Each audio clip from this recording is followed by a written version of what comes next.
అందరికీ నమస్కారం. సముద్రవసనే దేవి పర్వతస్థన మండలే నాట్యం కరిష్య భూదేవి పాదఘాత క్షమస్వమే. నాట్యం నేర్చుకోవడం, అభ్యసించడం ఒక గొప్ప వరం. నిజానికి అది ఒక పూర్వజన్మ సుకృతం అని చెప్పాలి.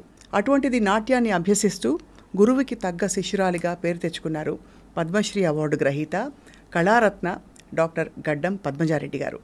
కూచిపూడి నాట్యానితో వారి ప్రయాణం, అలాగే ఒక గురువుగా నాట్య కళాకారిణిగా వారి అనుభూతులు, అనుభవాలు ఏ విధంగా ఉన్నాయో ఇవాళ తెలుసుకునే ప్రయత్నం చేయబోతున్నాం ఇవాళ క్యాండిడ్ కాన్వర్జేషన్లో. పద్మజ గారు నమస్కారం అండి. నమస్తే స్వప్న. చాలా అందంగా డాన్సర్కి ఉండే కొన్ని లక్షణాలు ఉంటాయి సహజంగా, అలా మీరు అంత గ్రేస్ఫుల్గా కనిపిస్తున్నారు. Thank you so much. నాట్యం కూడా ఎంత బాగా పాడారు. థ్యాంక్ యూ అండి. భగవత్ కృప, తల్లిదండ్రుల ఆశీస్సులు. నాట్యంతో మీ ప్రయాణం ఎలా ఉందండి? నాట్యం నాది చిన్నప్పటి నుంచి అండి, నా 3వ ఏట నుంచే మొదలైంది. అప్పటి నుంచి అలా జీర్ణించుకుపోయింది. ఇప్పటికీ ఆల్మోస్ట్ 55 ఇయర్స్ నుంచి ఇందులోనే నా ప్రయాణం. మీరు 55 ఇయర్స్ నుంచి ప్రయాణం అంటే ఎవరు నమ్మరు. మీకే అన్నేళ్ళు ఉండవు ఎలా అంటున్నారని. నాట్యం వల్ల బహుశా మీరంత గ్లోయింగ్గా, అంటే ఇది భౌతిక వయసుకు సంబంధించిన విషయం చెప్పట్లేదు, మీ ఆత్మ ఎంత ప్రకాశిస్తుందో తెలుస్తుందండి. ఎగ్జాక్ట్లీ, నేను కూడా ఒప్పుకుంటాను. ఎందుకంటే మా వయసుకి తగ్గట్టుగా మేము కనిపించము. Not only me, any dancer మీకు తెలిసే ఉంటారు. కళాకృష్ణ గారు చూడండి, ఈజ్ ఆల్మోస్ట్ 75 పైనే ఎక్కువే, but he looks like 50. And Shobha Naidu గారు, శోభానాయుడు గారు ఆవిడ కూడా ఎంత చిన్నగా కనిపిస్తారు. సో అది గాడ్ గిఫ్ట్ అనుకుంటా. అందులో మేబీ ఎక్సర్సైజ్ అండ్ ఆల్వేస్ అదే ప్రయాణంలో ఉంటాము, భగవంతుడి ధ్యానంతో. సో పద్మజ గారు, dance and music, classical art forms నేర్చుకోవడం అనేది ప్రతి ఇంట్లో ఉండదు. కొన్ని వాతావరణాల్లోనే అవి మొదలవుతాయి. ముఖ్యంగా సౌత్లో ఎక్కువ ఉండేది. మీరు పుట్టింది పెరిగిందంతా ఎక్కడండి? ఇక్కడ తెలంగాణలో. నాది పామర్రు అంటే కృష్ణా డిస్ట్రిక్ట్. కృష్ణా జిల్లా. ఓకే. అంటే పామర్రు మన కూచిపూడి విలేజ్కి జస్ట్ ఒక 10 minutes అవే అన్నట్టు. సో అలాగే మీకు కూచిపూడి మీద అభిరుచి కలిగిందా? అంటే నాకు చిన్నదాన్ని అప్పుడు ఏం తెలిసేది కాదు. మా తాతగారు కూచిపూడి విలేజ్ నుంచి మాస్టర్స్ని పిలిపించి నేర్పించడం జరిగింది. అలా మొదలుపెట్టింది నా ప్రయాణం. యాక్చువల్లీ అప్పటి నుంచి అలా కొనసాగుతూ ఉంది. The great legend doctor Shobha Naidu గారి దగ్గర నేర్చుకోవడం మీకు నిజంగా గొప్ప అదృష్టంగా పరిణమించి ఉంటుంది. అసలు చిన్నప్పుడు మీ ఇంట్లో ఎవరైనా వేరే ఇతరులు డాన్స్ చేసేవారండి, లేక మీరే ఫస్టా? నేనే ఫస్ట్ అండి. ఎవరు లేరు మా ఫ్యామిలీలో. అయితే మా తాతగారు మాత్రము విశ్వామిత్రుడి సాంగ్స్ అన్నీ పద్యాలు అప్పట్లో చాలా బాగా పాడేవారు. సో ఆయనకి చక్కగా ఈవినింగ్ అయ్యేసరికి అలా మంచిగా పద్యాలు పాడతాను. నన్ను ఆయన పొట్టింత ఉండేది. ఆయన పొట్ట మీద నన్ను కూర్చోబెట్టిన చిన్న పిల్లని, అప్పుడు 4 సంవత్సరాలు అలా ఉండేటి. పెద్దగా పాటలు పాడుతూ ఉంటుంటే విని మేము క్లాప్స్ కొట్టేవాళ్ళం అన్నట్టు. సో ఆయనకి ఆ ఇంట్రెస్ట్ మేబీ దాంతోటే నన్ను కూచిపూడి విలేజ్ నుంచి మాస్టర్ గారిని పిలిపించి నేర్పించడం జరిగింది. అక్కడే మీ తొలి అడుగులు పడ్డాయి. అవునండి. ఒక్కసారిగా బహుశా మీకు రాసిపెట్టుందని గ్రహించుంటారు మీ ఇంట్లో పెద్దవాళ్ళందరూ. అనుకోలేదు అంతగా అవుతుంది అనేసి, అస్సలు అనుకోలేదు. జర్నీ ఈ విధంగా ఉంటుందని అనుకోలేదు. అది సరదాగా మొదలుపెట్టింది, అదే సీరియస్గా నాకు ఒక లైఫ్లో భాగం అయిపోయింది. ఇంత సీరియస్గా దీన్ని టేకప్ చేసి శోభానాయుడు గారి దగ్గరికి మీ పరిచయం ఎలా జరిగిందండి వారితో? యాక్చువల్గా మా నాన్నగారు హైదరాబాద్లో ఉండేవారు. నేను పామర్లో అమ్మమ్మ వాళ్ళ దగ్గర పెరిగాను నేను. సో కొన్ని ఇయర్స్ అయిన తర్వాత నాన్నగారు నన్ను కూడా హైదరాబాద్కి తీసుకొచ్చారు. అక్కడ స్టడీస్ సరిగ్గా లేవనేసేసి నా ప్యాషన్, నా ఇంట్రెస్ట్ ఆయన గమనించి యాక్చువల్గా ఇక్కడ కూచిపూడి శోభానాయుడు గారు మొట్టమొదటిగా చిన్నసత్యం మాస్టర్ గారు ఇక్కడ కూచిపూడి క్లాసెస్ మొదలుపెట్టి శోభానాయుడు గారిని మాస్టర్గా ఇక్కడ పెట్టి ఆయన every Friday, Saturday, Sunday every week Madras నుంచి ప్రయాణం చేసి వచ్చేవాళ్ళు, మాకు నేర్పించేవారు. మండే హాలిడే ఉండేది. ట్యూస్డే, వెన్స్డే, థర్స్డే టీచర్ దగ్గర నేర్చుకునే వాళ్ళం. అలా ఇద్దరి దగ్గర నేర్చుకోవటం జరిగింది మొదట్లో. ఆల్మోస్ట్ అలా ఒక 5-6 ఇయర్స్. రోజు క్లాసెస్ అయితే? రోజు అండి, ఓన్లీ మండే ఒక్కటే రోజు హాలిడే. మరి స్కూల్ అది?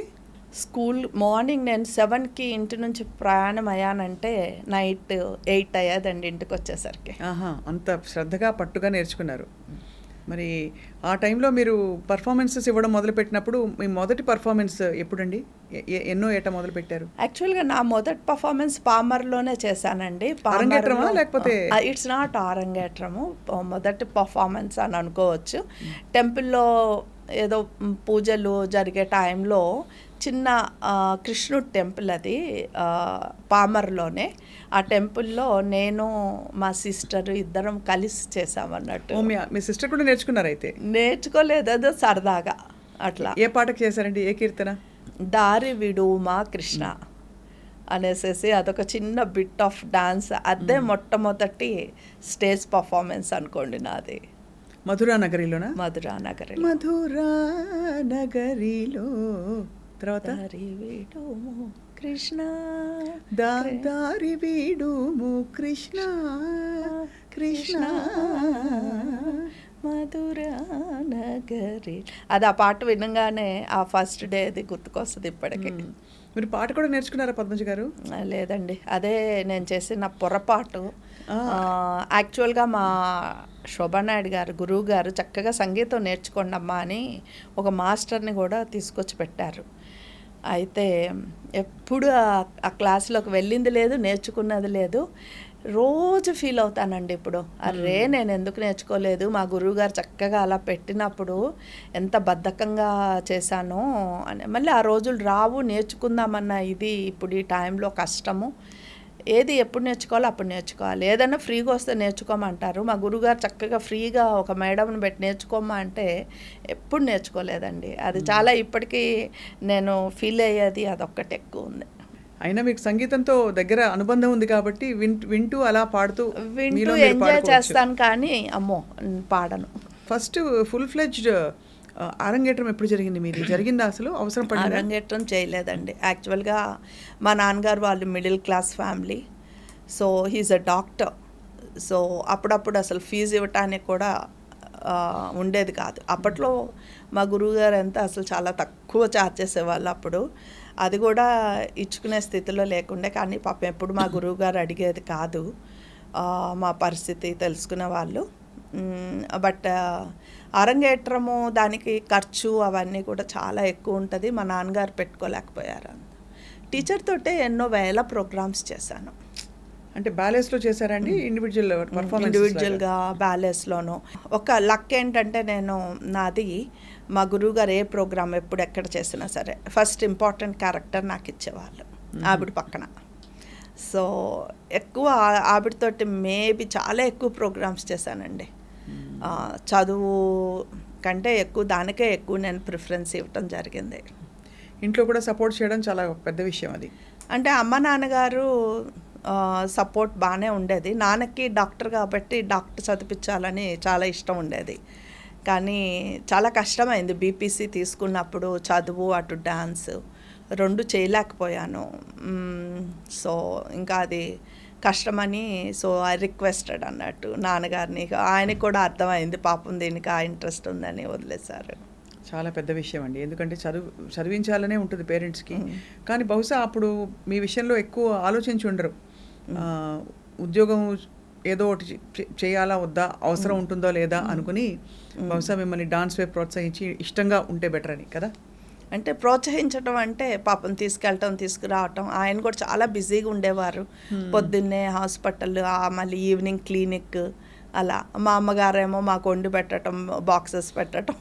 ఎంతమంది అక్క చెల్లెళ్ళండి మీరు? నేను మా సిస్టర్ ఇద్దరు ఆడపిల్లలు. చక్కగా ముచ్చటగా ఇద్దరు కళకళలాడుతూ గలగలా తిరిగేస్తూ అలా డాన్స్ స్టెప్పులు గజ్జలు అలా గల్లుమంటూ ఉండేవి ఇంటిలిపాది, అంతేనా? అసలు మా అమ్మగారు అసలు ఎప్పుడు అకాడమీకి రావటము చూడటము ఏమి ఉండేది కాదు. ప్రోగ్రామ్ టైంకి మాత్రం వచ్చేవాళ్ళు. ఇది కూడా ఒక పెద్ద సవాలే అండి. ఎందుకంటే ఇంట్లో అభిరుచి ఇష్టం ఉన్న వాళ్ళు ఉన్నారనుకోండి, ఈ స్టెప్ బాగా వేసావు, అరే భలే చేసావు తెలుసా, నువ్వు ఆ స్టెప్ వేస్తున్నప్పుడు నేను ఎక్స్ప్రెషన్ భలే ఉందని చెప్పేవాళ్ళు ఉంటారు.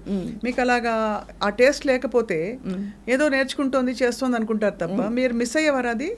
అంటే కొన్ని అప్పట్లో తెలిసేది కాదు. తర్వాత మెల్లగా మా అమ్మ మరి ఇప్పటికి నాది 3000 ప్రోగ్రామ్స్ పైన చేశాను. సో ఆవిడకి అలవాటు అయిపోయింది. సో ఎప్పుడైతే ప్రోగ్రామ్ చేసి వస్తానో నెక్స్ట్ డే మార్నింగ్ మా అమ్మకి ఫస్ట్ కాల్ అన్నట్టు, ఎలా ఉంది అంటే వాళ్ళు కరెక్ట్గా చెప్తారు. తప్పులు చెప్తారు, ఒప్పులు చెప్తారు, ఎలా చేశాను అని చెప్తారు, ఎలా చెయ్యాలి అని చెప్తారు. అంటే కరెక్ట్గా మనకు తెలుస్తుంది. బయట వాళ్ళు ఏంటంటే మొహమాటం పడతారు, బాగుంది అనేసి ఒక మాట చెప్పేసి ఊరుకుంటారు. కానీ రియాలిటీ మనకి తెలవాలి. కూచిపూడి నాట్యం చాలా గ్రేస్ఫుల్గా, చాలా ఎక్స్ప్రెషన్ భావయుక్తంగా ఉంటుందన్నది జగమెరిగిన సత్యం. అయినా భరతనాట్యం ఇంకా చాలా క్లిష్టమైన నాట్యం అని కొంతమంది భావిస్తారు. ఇది కొంచెం లైట్గా ఉంది అని ఒక కామెంట్ కూడా ఒక టైంలో వినపడింది. మీరు ఒక నాట్య కళాకారునిగా ఒప్పుకుంటారా? ఉన్నాయండి, డిఫరెన్సెస్ అయితే చాలా ఉంటుంది. భరతనాట్యం అంటే అరమండిలో బాగా కూర్చుని చేయాలి. కూచిపూడి కొద్దిగా దాంతో కంపేర్ చేస్తే కొద్దిగా లైట్ అనే చెప్పాలి. బట్ మోర్ ఎక్స్ప్రెషన్స్ మనకి కూచిపూడిలో ఉంటాయి. అందులో అంత ఎక్స్ప్రెషన్స్ ఉండవు. కానీ ఇప్పుడు అందరూ అన్నీ కలిపేసేసేసి వాళ్ళు ఐటమ్స్ అన్నీ చక్కగా అన్నీ ఎక్స్ప్రెషన్స్ ఉన్నవి చేస్తూ ఉన్నారు. సో అది కనిపించడం లేదు. ఎక్కువ డిఫరెన్స్ ఏంటి అనేది ఓన్లీ చాలా తక్కువగా కనిపిస్తూ ఉంది. అందులో భరతనాట్యంలో కూడా రకరకాల పందనల్లూరు ఉంది, మరి తంజావూరు ఉంది, అన్ని స్టైల్స్ ఉన్నాయి. అలాగా కూచిపూడిలో కూడా మనకి రకరకాల స్టైల్స్ ఉన్నాయా అండి? అన్నీ ఉన్నాయి కదండి. ఇప్పుడు జావలి ఉంటుంది. జావలి అనగానే మనం మోర్ ఎక్స్ప్రెషన్స్ అన్నీ చూపిస్తాము. మిగతా అన్నీ ఇప్పుడు తిల్లానాస్ ఉంటాయి, నుత్తా పాట ఎక్కువ చూపిస్తాము. సో అలా డిఫరెన్సెస్ అంటే మనకి ఎక్కువ ఏంటంటే నవరసాలు చూపించగలిగే ఐటమ్స్ ఎక్కువ తీసుకుంటాం అన్నట్టు. ఎందుకంటే ప్రజలకి ఎక్కువ ఏది ఇంట్రెస్ట్గా ఉంటుంది, ఏది ఎక్కువ చూస్తారు, సో వాళ్ళు ఎక్కువ లైక్ చేస్తారు. నృత్య పాట కంటే నృత్యం పాట ఎక్కువ ఇంట్రెస్ట్గా, అంటే వాళ్ళ మనసుల్లోకి వెళ్ళే విధంగా ఉంటుంది అన్నట్టు. ఒక ఉదాహరణ మాకు మీరేమనుకోనంటే చూపించగలుగుతారా? కృష్ణయ్యని రమ్మని అడిగినప్పుడు ఆయన రారు. సరే నువ్వు రావా, అయితే నీకు నేను గంధం తీసిస్తా అనేసి గంధం తీసి ఆయన మీద చల్లి కొద్దిగా ఇస్తా ఉన్నా సరే ఆయన రారు. సరే అయితే అనేసి తమలపాకులు తీసి దాంట్లో తొడుము తీసేసేసి చక్కగా పెట్టి ఇస్తే నోటికి అంది అంటాడు కృష్ణయ్య. అయితే ఆమె సిగ్గుపడి నోటికి అందిస్తుంది. అది చేద్దామా? సరే. యదువంశ సుధాంబుధి చంద్ర స్వామిరారా, యదువంశ సుధాంబుధి చంద్ర స్వామిరారా, స్వామిరారా, యదువంశ సుధాంబుధి చంద్ర, యదువంశ సుధాంబుధి చంద్ర స్వామిరారా. నారీ జనమానస చోర స్వామిరారా, నారీ జనమానస చోర స్వామిరారా, స్వామిరారా, యదువంశ సుధాంబుధి చంద్ర స్వామిరారా, స్వామిరారా. అద్భుతం. ఇది కూచిపూడి. ఇది మనకి భరతనాట్యంలో ఇంత స్కోప్ ఉండదంటారా? ఉంటుందండి. భరతనాట్యం కూడా చేస్తూ ఉంటారు. ఈ మధ్య అయితే చాలా బాగా చేస్తున్నారు అందరూ. దాంట్లో కూడా ఎక్స్ప్రెషన్స్ బాగా ఇస్తూ ఉన్నారు. బట్ ఇదేంటంటే మనది ఒరిజినల్ చెప్పాలి అని అంటే ఓల్డ్ స్టైల్ ఇవి. సో వీటిలో కంపల్సరీ మనము ఎక్కువ ఇలా చేస్తేనే బాగుంటుంది. ఇప్పుడు శోభానాయుడు గారికి ఒక ప్రత్యేకమైన ఒక గ్రేసు, ఒక ఎక్స్ప్రెషన్ ఆవిడ స్టాంప్ అని అంటారు. సో గురువుగా శిష్యురాలిని ఆవిడ ట్రైన్ చేసినప్పుడు ఎలా నేర్పించేవారు మీకు ఎక్స్ప్రెషన్స్?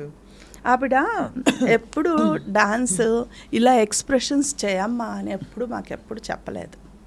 ఆవిడ చేస్తూ ఉంటుంటే స్టేజ్ పైన చూసి నేర్చుకున్నాం ఎక్స్ప్రెషన్స్. ఈ ఎక్స్ప్రెషన్స్ అనేటివి వాళ్ళు నేర్పిస్తే వచ్చేటివి కావు, మనసుతో వచ్చేటివి అన్నట్టు. మనం దాని మీద వర్డింగ్స్ ఏవైతే ఉంటాయో వాటిని మనము అలవాటు చేసుకుని దానిని ఏ విధంగా మనం ఎక్స్ప్రెస్ చేయగలమా అన్నప్పుడు మనము దాంట్లో ఒక 2-3 వెరైటీ ఆఫ్ ఎక్స్ప్రెషన్స్ మనం చేసుకుంటా, ఇది బాగుంది, ఈ ఎక్స్ప్రెషన్స్ ఈ వర్డింగ్స్కి బాగున్నాయి అనేసేసి అది ఫైనల్గా మేము ఆ విధమైన ఎక్స్ప్రెషన్స్ ఇవ్వటానికి యాక్చువల్గా ట్రై చేస్తూ ఉంటాము. అయితే మీరు అన్నట్టుగా శోభానాయుడు గారు ఎప్పుడు ఇక్కడ ఈ ఎక్స్ప్రెషన్స్ ఇమనేసేసి ఎప్పుడు మాకు నేర్పించింది లేదు. ఆవిడ ఓన్లీ ఐటమ్ తీసి ఇది ఇక్కడ ఇట్లా చేయాలి అని ఉత్తా పాట అనేసేసి అదంతా నేర్పించేవాళ్ళు. బట్ ఎప్పుడు ఆవిడతోటి ప్రోగ్రామ్స్కి మేము వెళ్ళి ఆవిడ స్టేజ్ మీద చేస్తూ ఉంటుంటే సైడ్ వింగ్లో నుంచి ఆవిడ చూస్తూ ఉండేవాళ్ళం అన్నట్టు. చూస్తూ ఉండి ఓ ఇక్కడ ఇట్లా ఇచ్చారు టీచరు, ఇలా మనం ఇద్దాము, అలా మేము చూసి నేర్చుకోవటం మెయిన్గా. అయితే తర్వాత శోభానాయుడు గారులా చేసావమ్మా అనేసేసి అంటారు అందరు. అఫ్ కోర్స్ స్టూడెంట్ అనేసరికి అది ఆటోమేటిక్గా వచ్చేస్తాయి మాలో. ఆవిడ మూమెంట్స్, ఆవిడ ఎలా వాక్ చేస్తారు అట్లానే వచ్చేస్తూ ఉంటాయి చూసి మరి. లైక్ అంటే మదర్ తర్వాత ఎక్కువ నేను ఆవిడనే చూశాను నా చిన్నప్పుడు పెళ్ళయ్యేదాకా. సో ఆటోమేటిక్గా అవన్నీ వచ్చేస్తూ ఉంటాయి. ఆవిడ ఎక్స్ప్రెషన్స్ కూడా అచ్చు మీ టీచర్ని చూపించేసేసావు నువ్వు, ఆ రోజు మా టీచర్ చేయకుండా నేను చేశాను అనుకోండి ఇదే మాట అంటారు. సో అలా ఒక పెళ్ళయ్యేదాకా అలా విని ఒక చాలా సంతోషం, ఒక రకమైన ప్రౌడ్గా ఫీల్ అయ్యేదాన్ని. ఆ తర్వాత అనిపించింది నాకంటూ ఒకటి పతంజారెడ్డి అనేది కూడా అనుకోవాలి కదా, ఎంతసేపు శోభానాయుడు గారే అంటున్నారు, పతంజారెడ్డి అని ఎప్పుడు అనుకుంటారు మనుషులు అనేసి అప్పుడు వచ్చింది అన్నట్టు అది. సో అప్పుడు చాలా చేంజెస్కి నేను చాలా కష్టపడ్డాను. ఎందుకంటే అవన్నీ తీసేయాలి నాలో నుంచి. శోభనాయుడు గారు కాదు అక్కడ పతంజారెడ్డి కనిపించింది అనే లెవెల్కి రావాలి. So I have to show something డిఫరెంట్గా, టీచర్ని నేను ఎక్కడ చూపించొద్దు అనే దగ్గర నాకు చాలా స్ట్రగుల్ అయ్యాను. మరి అంత ఇన్ఫ్లుయెన్స్ ఉన్నప్పుడు సహజంగా దీనికి యాక్చువల్లీ పరంపరతో పాటు మన మనోధర్మం ఏదైతే ఉంటుందో దాన్ని మిళితం చేయడం చాలా కష్టం కదండి. చాలా కష్టం. ఎందుకంటే అది ఆల్రెడీ నాటుకుపోయింది బాడీలో, దాన్ని తీయాలా పక్కకు పెట్టాలి అని అంటే ఇట్స్ వెరీ డిఫికల్ట్. మళ్ళీ మన ఓన్ది మనం క్రియేటివిటీ చేసుకుని ప్రజల్లో మన పేరు రావాలి అనేది ఇట్స్ రియల్లీ టఫ్. మనకి సౌత్ ఇండియాలోనే భరతనాట్యం, కూచిపూడి వీటన్నిటితో కథകളి సరే అది దాని బాణీయే వేరు. భరతనాట్యం, కూచిపూడి, ఆంధ్రనాట్యం, అలాగా ఇంకా హంసిని నాట్యమా ఇంకా రకరకాలు ఉంటాయి కదండి. ఇంకా ఇప్పుడు కాకతీయ నాట్యం అని మీరు ఒక కొత్త ఒరవడి, ఒక కొత్త స్టైల్ మొదలుపెట్టారు. ఏంటండి కాకతీయ నాట్యం అంటే? చాలా మంచి క్వశ్చన్ అడిగారు. అంటే ఇప్పుడు మనకి ఫస్ట్లో భరతముని రచించిన భరతనాట్యం ఒక్కటే ఉండేది, అందరం భరతనాట్యం నేర్చేసుకున్నాము. ఆ తర్వాత ఎప్పుడైతే ఆంధ్రప్రదేశ్, మద్రాసు విడిపడిపోయినాయో అప్పుడు ఆటోమేటిక్గా కూచిపూడి నాట్యం మీద సిద్ధేంద్ర యోగి గారు రచించిన కూచిపూడి నాట్యాన్ని అందరం నేర్చుకోవటం మొదలెట్టాము. సో ఆ కూచిపూడి నాట్యానికి ఒక పేరు. అలా ఏ రాష్ట్రానికి ఆ రాష్ట్రానికి చెందిన 7 నృత్య రీతులు ఉన్నాయి మన ఇండియాలో. సో మీకు అన్నీ తెలుసు. ఇప్పుడు కథకళి, కూచిపూడి, మణిపూరి, ఒడిస్సీ, మోహిని ఆటం ఇలా. కానీ ఇప్పుడు ఏదైతే మనకి ఆంధ్ర, తెలంగాణ ఈ 2 విడిపడిపోయిన తర్వాత there is no classical art form for Telangana. So దానికోసం అనేసి ఆల్మోస్ట్ మనకి తెలంగాణ వచ్చిన కాడ నుంచి నాకు అదే ఒక ప్రాబ్లం అనిపించేది. ఇదేంటిది మనకు ఒక నృత్యం లేకుండా, నృత్య రీతి లేకుండా అయిపోయింది అని ఆలోచిస్తూ ఉన్న టైంలో పప్పు వేణుగోపాల్ గారు, ఆయన హీస్ ఎ స్కాలర్, ఆయన నృత్య రత్నావళి అనే బుక్ని ఎప్పుడైతే అది సాంస్క్రిట్లో ఉన్న బుక్, అది దానిని ఇంగ్లీష్లో అనువదించారు ఆయన. అది అనువదించి దాన్ని నాకు గిఫ్ట్గా ఇచ్చారు. ఇచ్చినప్పుడు అది చూసి చదివినప్పుడు అప్పుడు తెలిసింది, ఓ దీంట్లో తెలంగాణకి కావాల్సిన నృత్య రీతులన్నీ కూడా రాయటం జరిగింది. జాయప్ప సేన గారు అనేసి ఆయన కాకతీయుల కాలంలో. జాయప్ప సేన గారు ఎవరంటే ఇప్పుడు రాణి రుద్రమదేవి గారు ఐడియా ఉంటారు, ఆవిడికి మామగారు. సో ఈ జాయప్ప గారు సిద్ధేంద్ర యోగి ఎలా రాశారు అదే విధంగా ఈయన మన తెలంగాణకి సంబంధించిన నృత్య రీతులన్నిటినీ కూడా మేళవించి నృత్య రత్నావళి అనే బుక్లో 14 అధ్యాయాలు అన్నిటినీ రచించటం జరిగింది. అందులో ఇప్పుడు సిద్ధేంద్ర యోగి గారి గురించి చెప్పాలంటే ఆయన అన్ని క్లాసికల్ ఆర్ట్ ఫామ్స్ రాశారు. అవును. బట్ జాయప్ప గారు అలా కాదు, కొన్ని ఫోక్ ఆర్ట్స్, కొన్ని క్లాసికల్ ఆర్ట్ ఫామ్స్ ఇలా మేళవించి చక్కగా చాలా బాగా రాశారండి. That is our history. It's not ఎవరో మనం సృష్టించింది కాదు, అది ఆల్రెడీ మన హిస్టరీలో మనకున్న అటువంటి వాటిల నుంచే మనకి కళ ఎందుకైనా సరే అభివృద్ధి చెందుద్ది అని అంటే బికాజ్ మనకి అది ఒకటి ఉంది, మన గ్రంథం అది. ఆ గ్రంథం ఏదైతే ఉందో దాని నుంచి ఒక్కొక్క అంటే కాకతీయం అని పేరు పెట్టాను దానికి. అందులో ఏదైతే ఆయన రాశారో ఆ నృత్య రూపకంలోకి దానిని అనువదించి చూపించటం నేను చేశాను అన్నట్టు. ఏదైతే ఆయన రాశారో దానిని డాన్స్ రూపకంలో చూపించటం. అదర్వైజ్ అది అట్లానే ఉండిపోయేది, ఎవరికి తెలిసేది కాదు. అవును. సో యాక్చువల్గా అందులోనే పేరిణి అని మీరు వినే కదా. ఆ పేరిని నటరాజ రామకృష్ణ గారు ఈ నృత్యరత్నావళి బుక్ నుంచే తీసి ఆయన కూడా చేయటం జరిగింది. దాన్ని అభివృద్ధి చేశారు అన్నట్టు. సో ఇదొకటే అని అనుకుంటున్నారు, కాదు.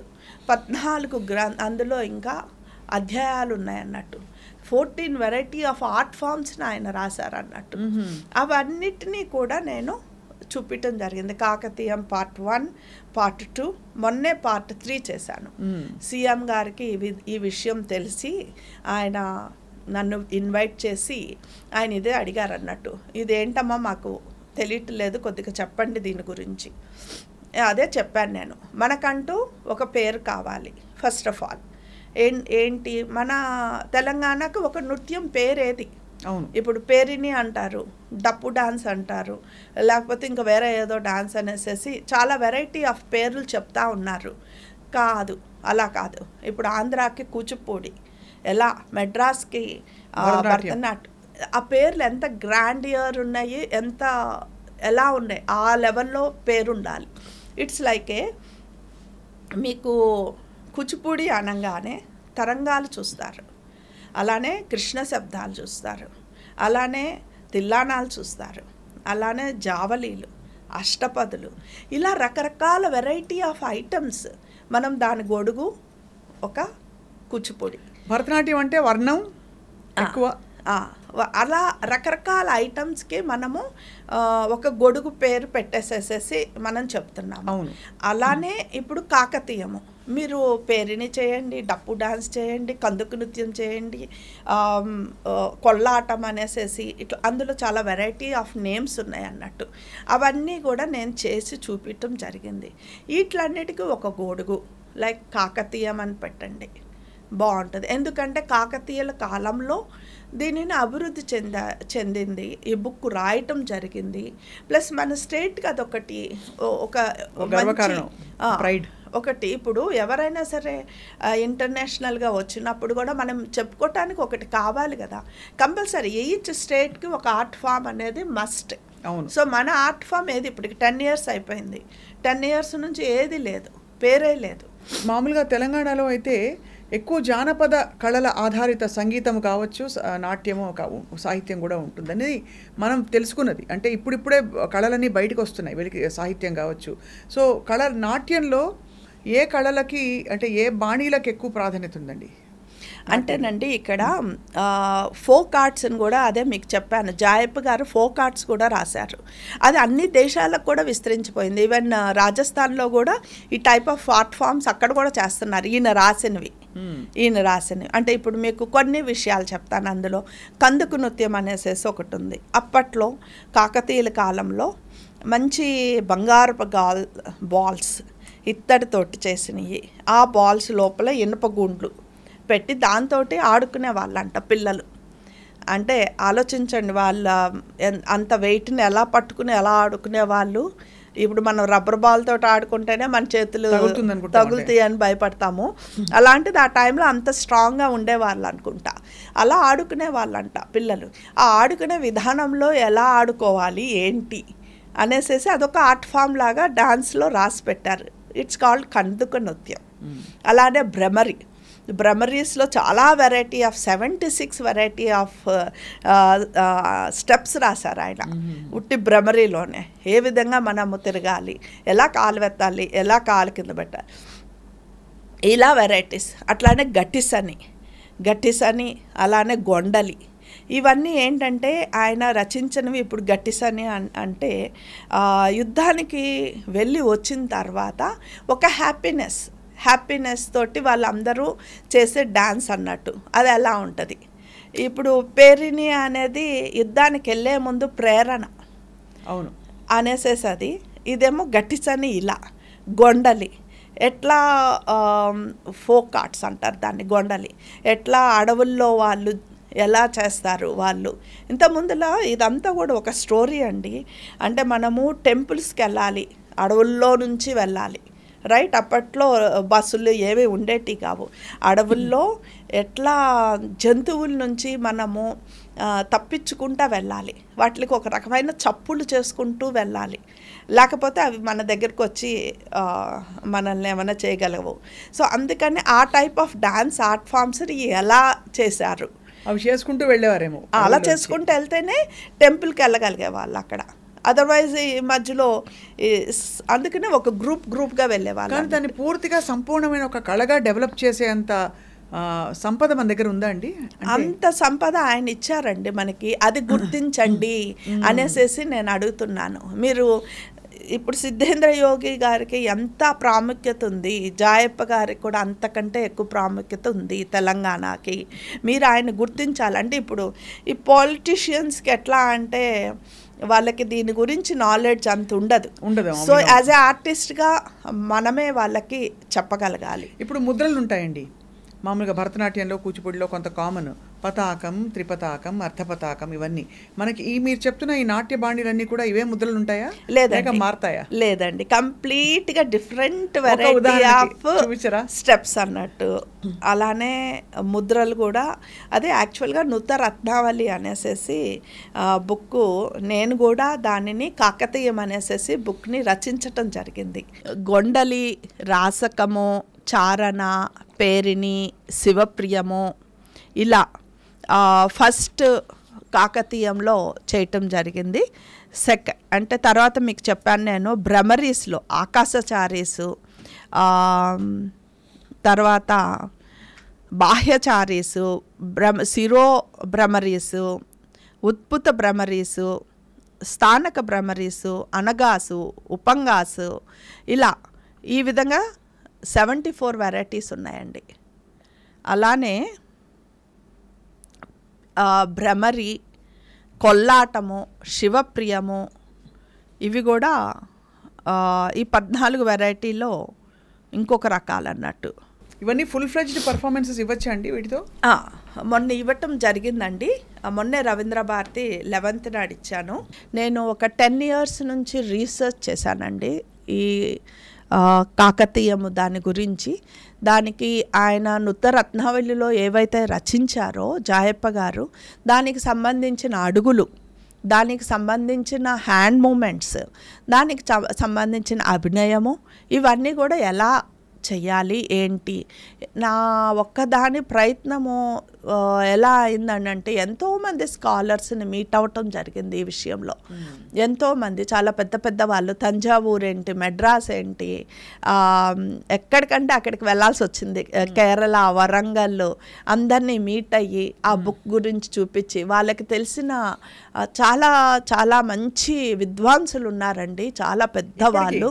ఇప్పటికీ వాళ్ళు చాలా పెద్ద వయసులో ఉన్నారు. వాళ్ళు అలానే వాళ్ళ దగ్గర అదంతా మొత్తము ఎటో వెళ్ళిపోతుంది మనం పట్టుకోకపోతే. అటువంటి వాళ్ళని లక్కీగా నాకు ఆ స్కాలర్స్ అందరు దొరికారు. వాళ్ళందరూ హెల్ప్ తీసుకుని ఈ బుక్ని రచించటం జరిగిందండి, నృత్య రత్నావళి అనే బుక్ని. ఇది నాట్ ఈజీ, ఇట్స్ లైక్ మన తెలంగాణకి అది ఒక గ్రంథం అనుకోండి, ఒక బైబిల్ అనుకోండి, ఒక భగవద్గీత అనుకోండి డాన్సర్స్కి. ఎందుకంటే అదే మనకి నెక్స్ట్ ఈ నృత్య రూపకాలు, ఈ నృత్య బాణీలు ఉన్నాయని తెలుసుకోవడానికి తర్వాత తరాలకి అవకాశం లేదు ఈ బుక్ లేకపోతే. లేదండి, యాక్చువల్గా ఇది చాలా కష్టపడి ఎంతో ఇదే ఇంతమంది స్కాలర్స్ని హెల్ప్ తీసుకుని చేసిన, అంటే ఆల్మోస్ట్ 10 years ఒక తపస్సులాగా చేశానండి. ఇంత విశేషం అంటే ఇవన్నీ ఉన్నట్టు చాలా మందికి తెలియదండి. మనకి తెలిసిన నృత్యం భరతనాట్యం, లేదంటే కూచిపూడి, ఆంధ్రనాట్యం, పేరిణి, ఇంతకంటే మనకు తెలియదు. రామప్ప టెంపుల్లో ఉన్న స్టాచ్యూస్ ఈ విధంగా, ఇటు ఈ విధంగా వాటితోటి కూడుకునే ఆయన రాయటం జరిగింది ఈ విధంగా, ఇలా. సో ఇలా ఏం పాటలు వాడతారు మామూలుగా? మనకి జావళీలు, మీరు అన్నట్టుగా తరంగాలు, ఇవన్నీ కూచిపూడిలో వాడతారు. దీనికి అంటే ఈ నాట్యానికి, కాకతీయ నృత్యానికి ఏ పాటలు, ఏ కీర్తనలు వాడుతున్నారు? ఏదన్నా పెట్టుకోవచ్చండి. ఇప్పుడు మనం గణపతి మీద ఏదన్నా సాంగ్ తీసుకోవచ్చు. అయితే మనము ఏ సాంగ్ తీసుకున్నా సరే దాంట్లో స్టెప్స్, అందులో హ్యాండ్ మూమెంట్స్ అవి మాత్రమే ఉపయోగించాలి. స్టెప్స్ కూడా వేరేగా ఉంటాయి, భిన్నంగా ఉంటాయా? కంప్లీట్ స్టెప్స్ డిఫరెంట్గా ఉంటాయి, కంప్లీట్లీ డిఫరెంట్. ఇట్స్ నాట్ మీకు ఏది కూచిపూడి లాగా అక్కడ ఏది ఒక్క నాట్ ఈవెన్ 1 step కనిపించదు. అంటే మామూలుగా ఎవల్యూషన్ రాందే రెవల్యూషన్ రాదంటారు. అలాగా మీరు మీ నాట్యాన్ని మీరు ఇవాల్వ్ చేస్తూ ఒక కొత్త విషయం మళ్ళీ మన చేయి జారిపోకుండా తర్వాత తరాలకి ఒక సంపదలాగా అందిస్తున్నారు. చాలా గొప్ప విషయం. థ్యాంక్స్ అండి, thank you so much. And దీనికి మీలాంటి వాళ్ళ సహకారం చాలా ఇంపార్టెంట్ స్వప్న. బికాజ్ ఎందుకంటే దీనికి మేమేం చేసామంటే ఒక విత్తనం నాటాము. ఆ విత్తనానికి నీళ్లు పోసి మొక్క పెంచి వృక్షం చేయాల్సిన అవసరము మీ ప్రెస్ వాళ్ళది, ప్రజలది, ప్రతి ఒక్కళ్ళకి సంబంధించిందండి. ఇది ఉంది తెలుసుకోండి అనేసి నేను ముందుకు తీసుకొచ్చాను. దీనికి ఖర్చు కూడా నేను సొంతంగా భరించుకున్నాను, నేను ఎవరిని అడగలేదు. మా హస్బెండే పాపం దానికంతా ఫండింగ్ ఇవ్వటం జరిగింది. సో ఎంత ఖర్చు అనేది కూడా నాకు నోటికి కూడా లెక్కలేదు, అంత ఖర్చు పెట్టాను. ఒక బిల్డింగ్కి అయినంత ఖర్చు అయింది అనుకోండి. ఇదంతా పరిశోధన చేసి దీనికి ఒక రూపురేఖలు, దాన్ని ఎంత పెద్ద పెద్ద స్కాలర్స్ ఉంటారండి, వాళ్ళకి చాలా నాలెడ్జ్ ఉంటుంది. కానీ దే డోంట్ స్పీక్. ఏదైనా మనం కొద్దిగా అమౌంట్ ఇస్తేనే మనకి వాళ్ళు ఆ విషయం చెప్తారు. అది కరెక్టేనేమో మరి అనిపిస్తుంది ఒక్కొక్కసారి. కళాకారులకి అంటే ఇది ఒక వృత్తిగా చాలామంది నిరాశపడి ఉంటారు. ఎందుకంటే కాలక్రమంలో కళలకి పోషణ తగ్గింది, చాలా ఇతర విషయాలకి పోషణ బాగా పెరిగింది. కానీ ఈరోజు పద్ధతిగా నేర్చుకున్న ఒక విద్వాంసులకి అరకొరగా ఏదో ఉడతా భక్తిగా ఏదో ఇచ్చుకుంటున్నారు. అలాగే ఊరికే కొంచెం నేర్చుకుని ఒక చాలా పాపులర్ మాధ్యమంలో సినిమాలోనూ అక్కడో పాడితే లక్షల కోట్లు కుమ్మరిస్తున్నారు. ఇది వాస్తవం. అలా అని అక్కడ ఇవ్వకూడదనే కాదు, ఇక్కడ ఇవ్వట్లేదనే ఒక బాధ అయితే ఉంటుంది ఖచ్చితంగా. సో పద్మజ గారు, మరి ఈ తలంపు మీకు వచ్చింది కదా కూచిపూడి నుంచి. కూచిపూడి అయితే ఎలాగో ఉండనే ఉంది, దీంతో పాటు మరి ఇంకా ఏదో చేయాలనే తపనతో కాకతీయ నృత్యానికి మీరు ఒక రూపకల్పన చేశారంటే దానికి ఇప్పుడు దీని ప్రయాణం ఎటువైపు? అంటే మీరు ఏ విధంగా దీన్ని ముందుకు తీసుకెళ్దాం అంటే విద్యార్థులకు నేర్పుదాం అనుకుంటున్నారా ప్రామాణికంగా? ఆల్రెడీ నేను ఇప్పటికీ 3000 పిల్లలకి నేను భ్రమరి అనే నృత్యాన్ని ఫ్రీగా నా హాలిడే సమ్మర్ టైంలో వెళ్ళి నేర్పించేదాన్నండి, స్కూల్స్కి వెళ్ళి. ఎందుకంటే దాన్ని ప్రచారం చేయాలి, దానికి కూడా పేరు రావాలి. ఎంత నేను చేస్తున్నా సరే దీనికి గవర్నమెంట్ కూడా దీనికి ఒక రూపం ఇవ్వాలి. ఇప్పుడు దానికి ఒక మీటింగ్ ఆర్గనైజ్ చేస్తున్నారు. మీటింగ్లో అంతా ఆర్టిస్టులు ఏంటి దాని గురించి అదంతా తర్జన భర్జన చేసి దాన్ని ఏ విధంగా దానిని రూపొందించాలి, ఏ పేరు రావాలి అనేసి ఫైనల్గా మేబీ ఒక 1 monthలో మన ముందుకు వస్తుంది పేరు. మీరు ఎన్నో అవార్డులు అందుకున్నారు. పద్మశ్రీ అవార్డు, పద్మశ్రీ పురస్కార గ్రహీత అనాలి, అవార్డు అనకూడదు. పద్మశ్రీ అంటే చాలామందికి ఒక తీరని కళ. సో మీకు పద్మశ్రీ రావడం, కళారత్న బిరుదు రావడం, సంగీత నాటక అకాడమీ, ఇవన్నీ మీ ప్రదర్శనల ఆధారంగా వచ్చాయండి లేక మీరు చేసిన పరిశోధన ఆధారంగా వచ్చిందా? చాలా మంచి క్వశ్చన్ అడిగావు స్వప్న. అందుకనే మీ ఇంటర్వ్యూ అంటే నాకు చాలా ఇష్టం, నేను ఎప్పుడు చూస్తూ ఉంటాను, ఎక్కడో లాగుతావు అనుకుంటానే ఉన్నాను.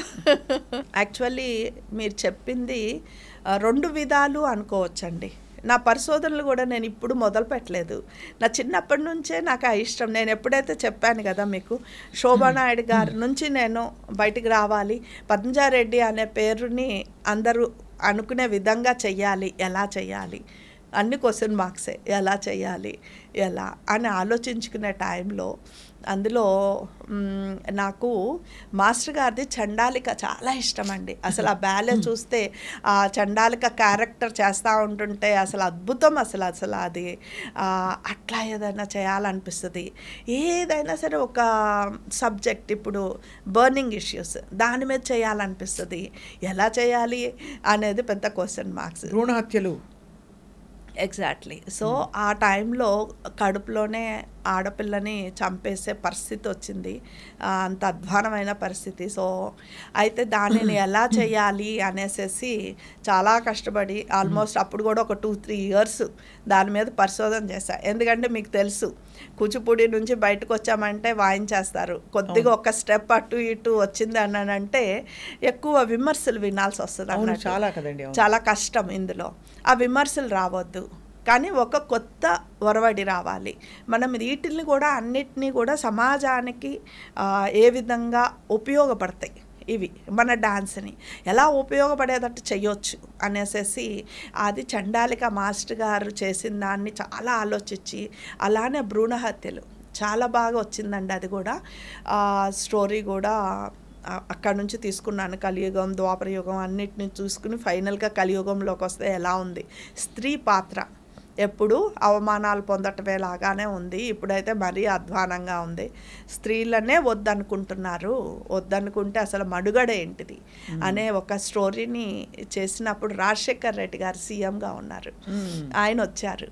ఆయన ఎంత ఇంప్రెస్ అయిపోయారంటే, ఏంటి డ్యాన్స్ని ఇలా కూడా చూపిస్తావా, ఇంత సమాజానికి ఒక మెసేజ్ పాస్ చేస్తున్నావు నీ డ్యాన్స్ ద్వారా అనేసి వెంటనే నాకు హంస అవార్డు ఇచ్చేసేసారు అక్కడే. అది నా ఫస్ట్ అవార్డు. అదే కాకుండా వెంటనే ఎంతో అమౌంట్ ఇచ్చేసేసి మొత్తము ఇది నువ్వు మన ఆంధ్రప్రదేశ్ మొత్తం అంతా చేయమనేసి ఆయన చెప్పటం జరిగింది. సో దాంతో నాకు చాలా ధైర్యం వచ్చేసింది. ప్రతి ఆర్టిస్ట్ మెచ్చుకున్నారు. అయితే కొద్దిగా భయం వేసింది అన్నట్టు చేసేటప్పుడు. చాలా కష్టపడ్డాను దానికి, ఎటువంటి టాక్ వస్తుందో అనేసి. ఒక మంచి పేరు వచ్చేసరికి కొద్దిగా ధైర్యం వచ్చింది, ఇలాంటి చేయొచ్చు కదా అనేసి. ఆ నెక్స్ట్ మనది ఎయిడ్స్ 2nd ప్లేస్లో ఉంది ఇండియా. సో అలానే ఎయిడ్స్ అవేర్నెస్, అంటే ఎయిడ్స్ రాకుండా, అంటే ఎయిడ్స్ వచ్చిన వాళ్ళకి కడుపులో ఉన్న బిడ్డకి రాకుండా ఉండాలి అంటే నెపోలిన్ అనే ఇంజెక్షన్ అప్పుడే వచ్చింది అన్నట్టు. దానిని వాడండి అనేసి చెప్తుంటే యాజ్ అ డాన్సర్గా నేను అలా చెప్దాము డాన్స్ రూపకంలో అనేసి, అది కూడా ఎయిడ్స్ అవేర్నెస్ అనేసి. ఎంత కష్టమైన థీమ్ అండి మీరు డాన్స్ లో చూపించాలంటే. Exactly dry subject, there is no story. మరి పాటలు అన్నీ రాపిచ్చాను, నిమ్ గారితో రాపిచ్చాను. ఆయన చాలా బాగా రాస్తారు. ఆయన వేదాంతం రామలింగ శాస్త్రి గారితో ఆయన రాశారు. సో చాలా బాగా వచ్చినాయి పాటలు అవన్నీ కూడా. అంటే కొద్దిగా సరళమైన భాష, సంస్కృతం భాష కాదు.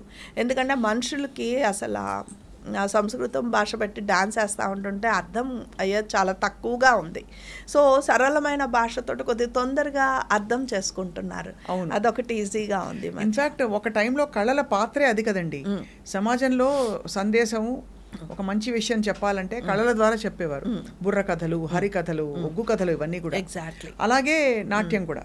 సో అలా మీరు ప్రదర్శనలని ఆనాటి సంకల్పాన్ని ఈనాటి సమాజంలో ఏదో ఒక ఆడిటోరియంకి పరిమితం చేయకుండా జనబాహుళ్యంలోకి వెళ్ళిపోయారనమాట. అవునండి. సో దానివల్ల మీకు ఇలాంటి బిరుదులు, సత్కారాలు వచ్చినాయి. అదే అంటే నాకు బీజేపీ వాళ్ళు అనౌన్స్ కూడా చేశారు ఇదే మాట, నువ్వు అందరు మాస్టర్స్ లాగా మీ టీచర్ నేర్పించిందే నువ్వు నేర్పిస్తా, మీ టీచర్ ఇచ్చిన సీడీలు అమ్ముకుంటా, మీ టీచర్ చెప్పినవి నేర్పించుకుంటా కాకుండా నువ్వు సమాజానికి ఒక పనికొచ్చే విధంగా నీ డాన్స్ని రూపాన్ని మార్చావు, ఒక మెసేజ్ పాస్ చేస్తున్నావు నీ డాన్స్ ద్వారా.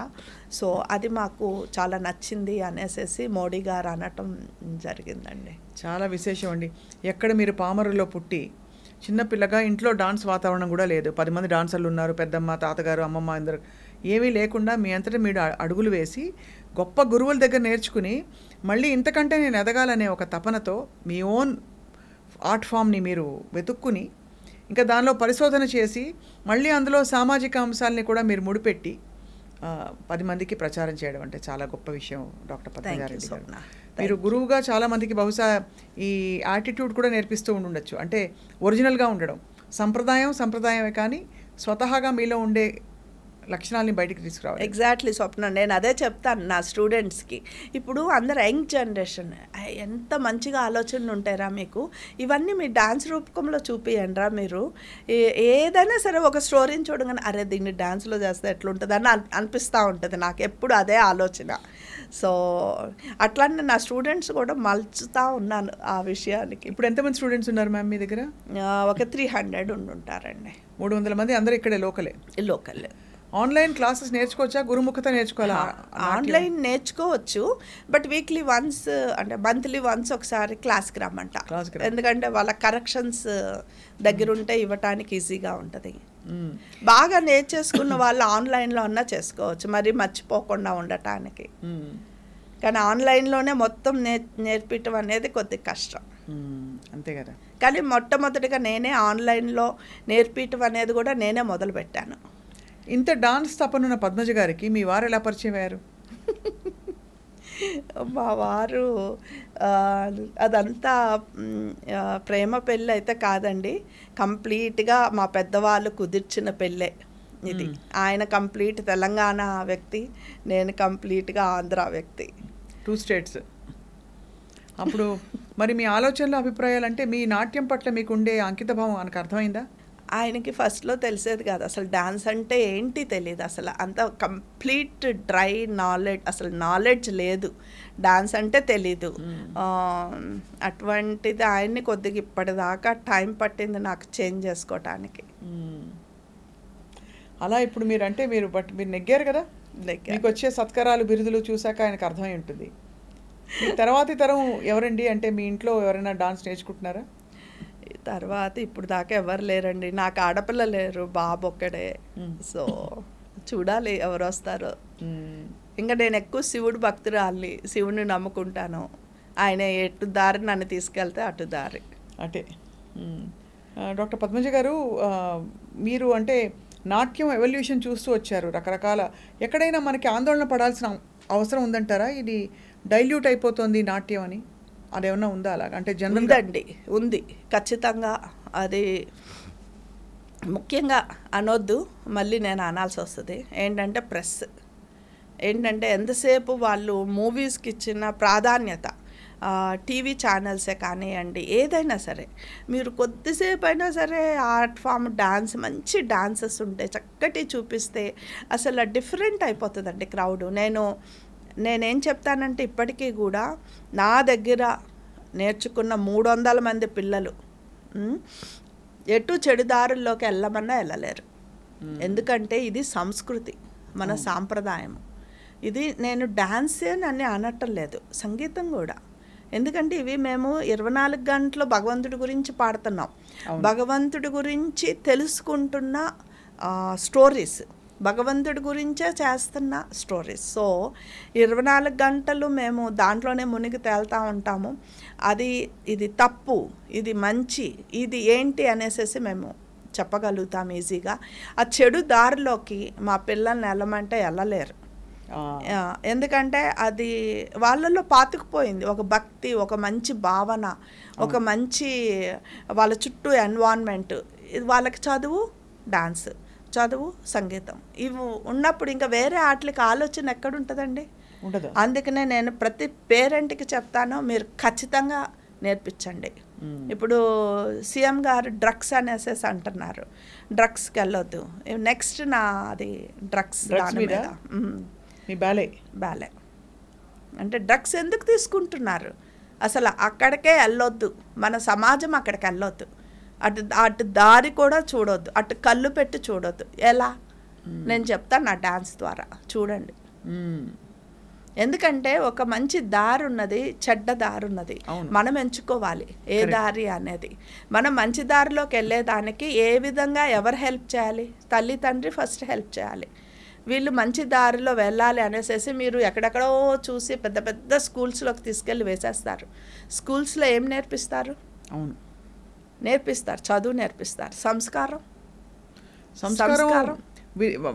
విద్య అలాగే ఇలాంటి కళల వల్లే వస్తుందండి సంస్కారం. ఎగ్జాక్ట్లీ అదే. ఈ సంస్కారం మీరు నేర్చుకోవాలి, సంస్కృతి నేర్చుకోవాలి అని అంటే ఇటువంటి విద్యలు ఉండాల్సిందే. వీటిల్ని మీరు పోషించకపోతే, గవర్నమెంట్ పోషించకపోతే ఎవరండి ఫ్యూచర్ నేర్చుకునేది? పిల్లలు. వీళ్ళకి పోషణ ఏది? నేర్చుకున్న పిల్లలకి ఏది? ఒక మంచి ప్రోగ్రామ్స్ ఇస్తున్నారా? గవర్నమెంట్ ఏమిస్తుంది? ఏమి ఇవ్వటం లేదు. ఎందుకు మీరు దీనికి కూడా ఒక బడ్జెట్ ఎందుకు పెట్టడంలా? నిన్ని లక్షల కోట్లు మరి మన సంస్కృతి సాంప్రదాయాలు కాపాడతామనేసి అంటున్నప్పుడు ఏ విధంగా కాపాడుతున్నారు నాకు చెప్పండి. అంతే కదా. యా. సో నేను ఒక పద్మశ్రీగా అడుగుతున్నాను, మీరు అసలు బడ్జెట్టే దీనికి పెట్టలేదు. ఇది ఒక డాన్స్ అని కానివ్వండి, సంగీతం కానివ్వండి, ప్రోగ్రామ్స్ ఏవండి చెప్పండి. ఇప్పుడు నా పిల్లలు నేర్చుకుంటున్నారు. నా పిల్లలే కాదు, మొత్తం తెలంగాణలో ఎంతోమంది పిల్లలు నేర్చుకుంటున్నారు. వాళ్ళందరికీ ఏం చెప్పిస్తున్నారు మీరు? అదే కదా. మరి వాళ్ళకి ఏమన్నా ఫండ్ ఏదన్నా ఉందా? లేదు. వీళ్ళు నేర్చుకున్నందుకు రేపు పొద్దున్నే వాళ్ళకి ఏదన్నా సరే దాని మీద సంపాదించేదానికి ఏదన్నా ఉందా? లేదు. ఏది? మరి వాళ్ళకు కూడా ఒకటి చూడాలి కదా. కానీ అదేనండి, అంటే విచిత్రం ఏంటంటే మనకి రియాలిటీ షోస్, టాలెంట్ హంట్లు ఇట్లాంటివి వచ్చినా కూడా అన్ని సినిమా ఆధారిత డాన్సులు ఉన్నాయి, సినిమా ఆధారిత పాటలు ఉన్నాయి. కానీ శాస్త్రీయ కళలకి అసలు లేదు. అసలు అవి చూపియండి మనుషుల్లోకి, అసలు ఎంత చేంజ్ వస్తుందో చూడండి. ఎంతసేపు ఈ వైలెన్స్, ఈ సాంగ్స్, ఆ చెత్త సాంగ్స్ చూపియండి. కానీ దీన్ని కూడా మీరు చూపిస్తే ఏంటంటే ఆ వెరైటీ తెలుసుకుంటారు ప్రజలు. అవును, ఇందులో బ్యూటీని తెలుసుకుంటారు. ఇది ఎంత బాగుంది, ఇది ఎందుకు, అసలు ప్రజలు వేరే దారుల్లో ఉన్నారు. అసలు ఇదొక సాధన కదండి.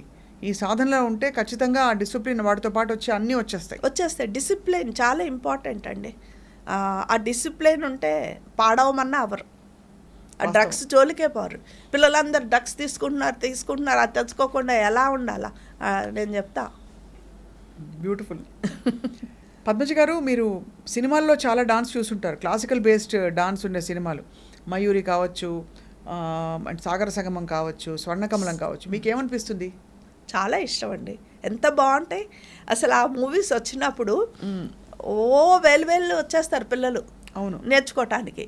అటువంటి మూవీస్ తీసే విశ్వనాథ్ గారు లేరు, ఎవరు తీయటం లేదు. చాలా బాధాకరంగా ఉంటుంది. కానీ ఆ సాంగ్స్ ఇప్పటికీ ఒక్కొక్క సాంగ్ ఎంత మంచి సాంగ్స్ అండి. మీకు ఇష్టమైన పాట ఏది? నాకు యాక్చువల్గా స్వర్ణకమలంలో డాన్స్ ఇష్టం అండి. దాంట్లో భానుప్రియ చేస్తుంది. పదములదా అంబరమంటిన హృదయముదా. చాలా బ్యూటిఫుల్ అండి. అసలు ఆమె ఫీల్ తోటి చేస్తుంది చూడండి. అది అక్కడ ఆమె ఫీల్ వచ్చింది ఆమెకి.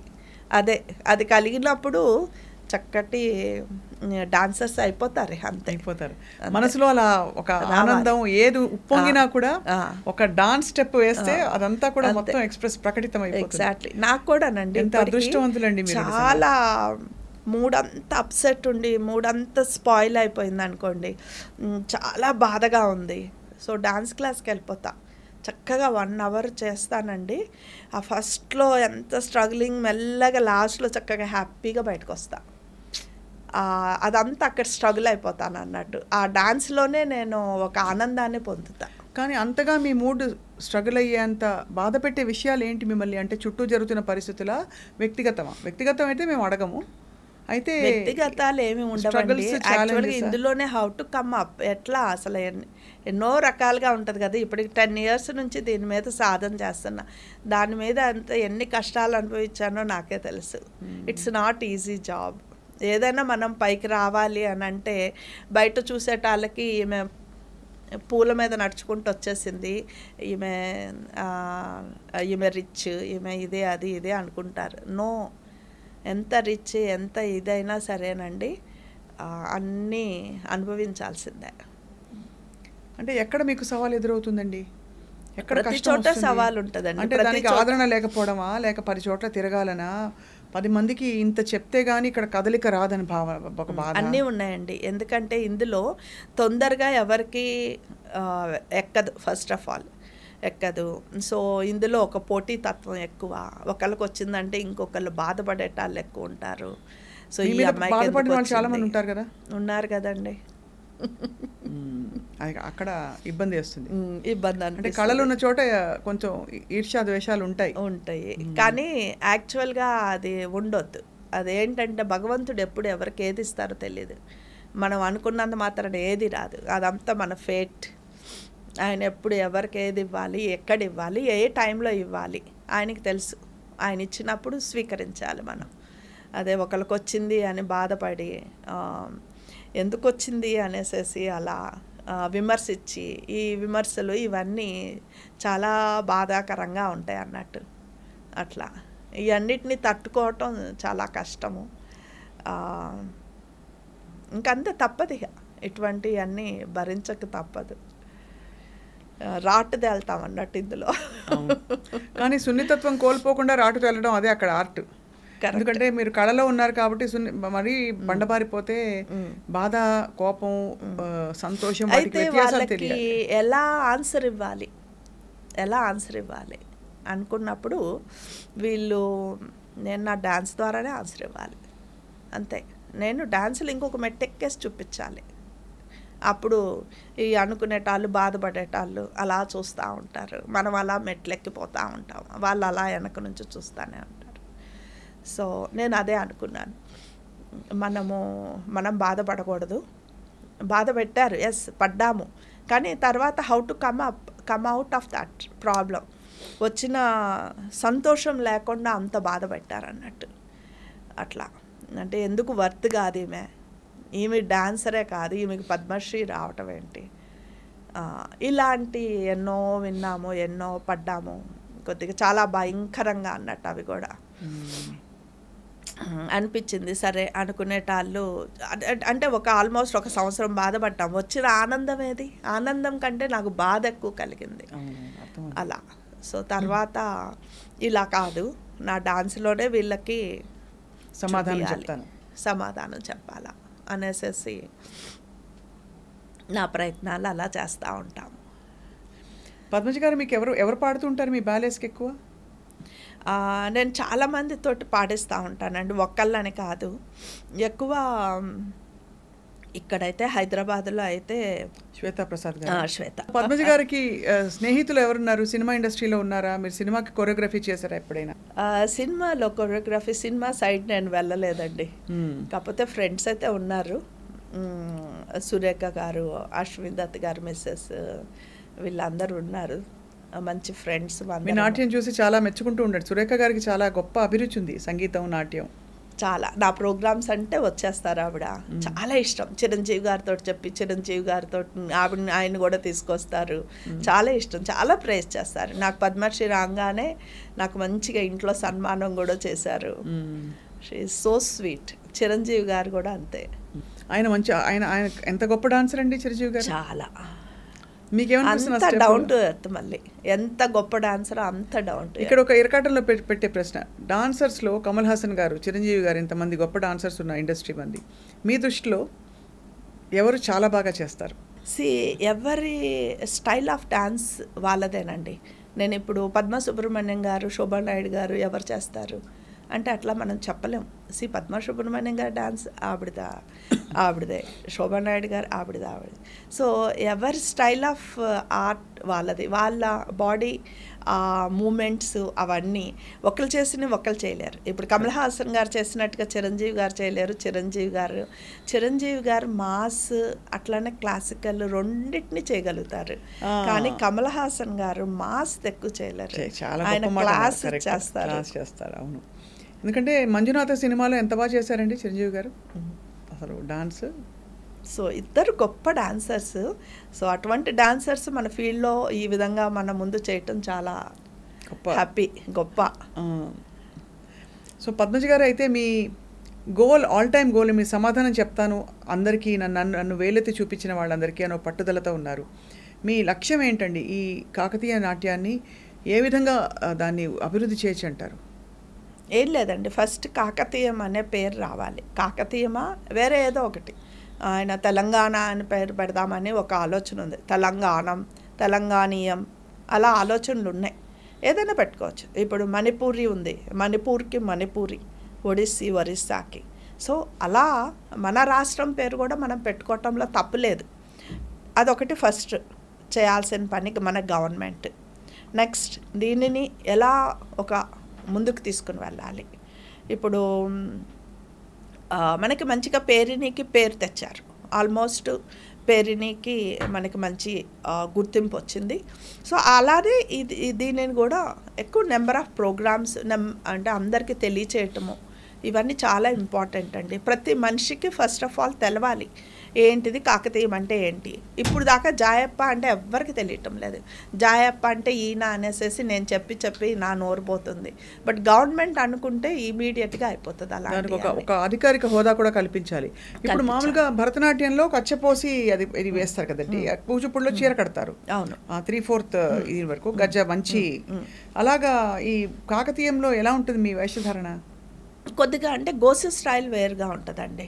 ఇక్కడ ఇందులో పంచ ఇట్లా గోసిలాగా కట్టుకుంటాం అన్నట్టు మెయిన్గా. ఇది యాక్చువల్గా మేము ఎలా తీసుకున్నామంటే దీనికి ఇలా డ్రెస్ వేసుకోవాలి అని ఏమీ చెప్పలేదు ఆయన. సో మేము రామప్ప టెంపుల్, ఈ టెంపుల్స్ మీద ఉన్న స్టాచ్యూస్ ఎలా ఉన్నాయి, వాళ్ళ వేషధారణ ఎలా ఉన్నాయి, అప్పట్లో ఎలా పెట్టుకున్నారు, వాళ్ళ జ్యువెలరీ ఎలా ఉంది, ఆ డ్రెస్సింగ్ మనం రామప్ప టెంపుల్స్ ఆ డ్రెస్సింగ్ మనం అలా చేసుకోలేం. వాటికి అసలు డ్రెస్సెసే లేవు చాలా మటుకి. సో కొద్దిగా గోసి స్టైల్లో ఓల్డ్ స్టైల్ని అట్లా అనువదించి చాలా రీసెర్చ్ చేయాల్సి వచ్చింది దాని మీద కూడా, డ్రెస్సెస్ కూడా. ఎందుకంటే ఇంట్రెస్టింగ్ ఉండాలి. మనిషికి ఏం చేసినా సరే అది మనుషుల్లోకి వెళ్ళాలి అని అంటే ఎట్లా వెళ్ళుద్ది, అంత ఈజీగా వెళ్ళదు కదా. వెళ్ళాలి అని అంటే అదొక ఇంట్రెస్టింగ్గా డ్రెస్సింగ్ ఏంటి, ఆ మ్యూజిక్ పార్ట్ ఏంటి, అన్నీ కూడా చాలా ఇంపార్టెంట్ అండి. ప్రతిదీ చాలా ఇంపార్టెంట్. ఏది ఒక్కటి తీసేసినా దానికి పేరు రాదన్నట్టు, చాలా కష్టం. ఇప్పటికి కూడా కృష్ణ పారిజాతం ఇవన్నీ నిల్చున్నాయి ఈ విధంగా అని అంటే ఎన్ని వందల సార్లు వేల సార్లు చేసినా సరే దాని బ్యూటీ ఏదన్నా సరే తగ్గిందండి. ఇంకా చేయాలన్న తప్పనే ఉంటుంది, ఇంకా చూడాలన్న తప్పనే ఉంటుంది. ఓకే, ఇప్పుడు స్వప్న చేసింది, ఇప్పుడు పద్మ చేస్తే ఎలా ఉంటుందో చూడాలి. స్వప్న చేసింది కదా ఇంకేం చూస్తాంలే అన్నట్టు ఉండొద్దు. అవును. సో నా అభిప్రాయం కూడా అట్లానే. యాక్చువల్గా ఒక్కసారి స్టేజ్ మీదకి వచ్చామంటే వాళ్ళ కళ్ళు తిప్పుకోకుండా మనల్నే చూస్తూ ఉండాలి. అప్పుడే మనము గెలిచినట్టు. చాలా గొప్పగా ఉంది. చాలా బ్యూటిఫుల్ జర్నీ మీది. అండ్ అన్నిటికంటే ముఖ్యంగా మీరు మీ దారి మీరు ఏ దారిని వెళ్ళాలో అది వెతుక్కుని ఏర్పరచుకోవడం అన్నది చాలా చాలా గొప్ప అదృష్టం అండి. అండ్ నాట్యంలోనే ఉండడం అంతకంటే అదృష్టం. ఎందుకంటే నాట్య కళాకారులు వాళ్ళు మాట్లాడిన ఆహార్యం అంతా కూడా ఒకలా గ్రేస్ఫుల్గా అలా ఉంటుంది. సో మీ దగ్గర అదంతా గాడ్ గిఫ్టే అండి. ఇదేదో మనకి అంటూ ఏమి రాదు. అది ఆయన భగవంతుడు, ఆయన కృప ఉంటేనే ఏదన్నా చేయగలుగుతాము. ఆయన ఆలోచనలతోటే ముందుకెళ్తుంది. అదే నేను మీకు చెప్పాను, నాకంటూ ఏది ఉండదు. ఆయన ఎలా నన్ను నడిపిస్తూ ఉంటారో అలానే. ఎక్కువ నేను డివోటీని శివుడికి ఇష్టం.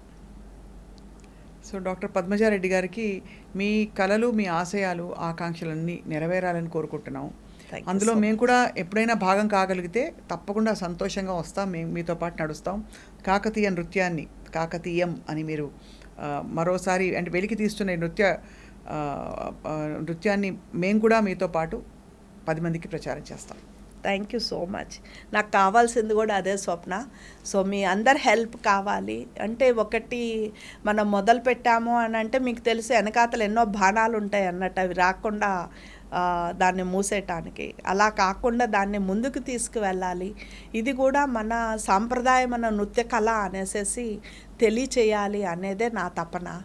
సో దానికి మీ అందరి చేయూత కూడా నాకు చాలా అవసరము. Thank you so much for your help. తప్పకుండా డాక్టర్ పద్మజారెడ్డి గారు, పద్మశ్రీ గ్రహీత డాక్టర్ పద్మజారెడ్డి గారికి ధన్యవాదాలు. నమస్కారం. థ్యాంక్ యూ సో మచ్ అమ్మా.